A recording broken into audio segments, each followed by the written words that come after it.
नई शादियां होती हैं, वर वधू, हम रुक्मिणी मंगल में वर्णन कर रहे थे, वर और वधू दोनों चरण छूते हैं बड़ों के आगे। इससे दो चीजें मिलती हैं, एक परिवार मिलता है और एक आयु मिलती है।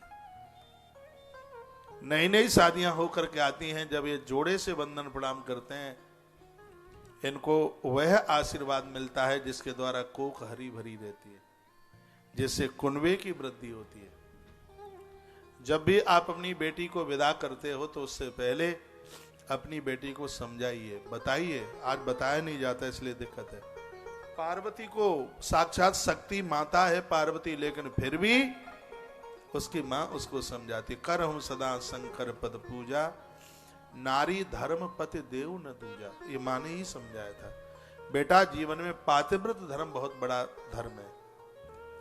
यदि आपने गणित पढ़ी है तो आप समझते हैं कि व्रत जो व्रताकार, यानी उसमें संपूर्ण उसमें समा गया, परिवार को व्रताकार रूप देकर केंद्र में पति को बिठाकर, यानी पति से जितना भी जुड़ा हुआ है वो सब अपना है। पति का भाई, पति की बहन, पति के मम्मी पापा, वो सब अपने हैं, उनको पराये मत मानिएगा। और विवाह होते ही तुम्हारे जाने से चूल्हा चौका अलग अलग हो जाता है, परिवार अलग हो जाता है, ये बिल्कुल ठीक नहीं है, ये किसी भी घर के लिए शुभ नहीं है। उनको भाइयों को भी तो देखिए, प्रभु श्री राम जी को, पांडवों को आप देखिए जिनका चूल्हा अलग नहीं था। और जब तक माता पिता सासु ससुर हैं तब तक तो परिवार का चूल्हा अलग होना ही नहीं चाहिए। लोग बाहर रहते हैं, अपने प्राचीन घरों में ताला डाल करके चले जाते हैं, ये तो हमारा है ना।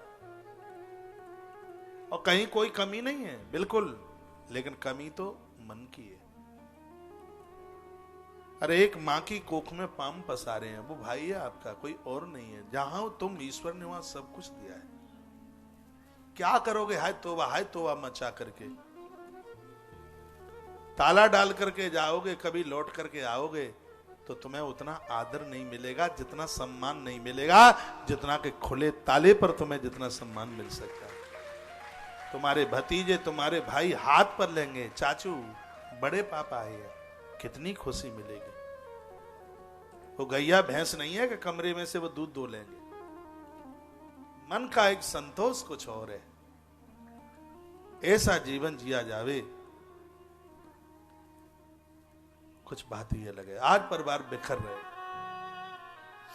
एकत्व समाप्त हो गया है, प्रेमत्व समाप्त हो गया। इन सब चीजों का बहुत अभाव हो रहा है। ऐसा ना हो, अपना मान। और कभी कभी हमारी बहनों के मन में बात आ जाती, मैं कोई फालतू, मेरी 2-3 देवरानी जेठानी है, वो तो बूढ़े डुकरा डुकरी को पूछते ही नहीं है। अरे तुम्हारा भाग्य है, तुम्हें अवसर मिला है, तुम्हें सौभाग्य है। तुम तो अपने भगवान को बधाई दो कि तुमने प्रभु मेरे ऊपर इतनी बड़ी कृपा करी है कि मुझे ये मौका मिला करने के लिए। तुम्हें तो अति प्रसन्न हो जाना चाहिए। और किसी कथा में बोल रहा था कि बेटियां सास ससुर के पांव नहीं छूती तो उन्हें आशीर्वाद कैसे मिलेगा।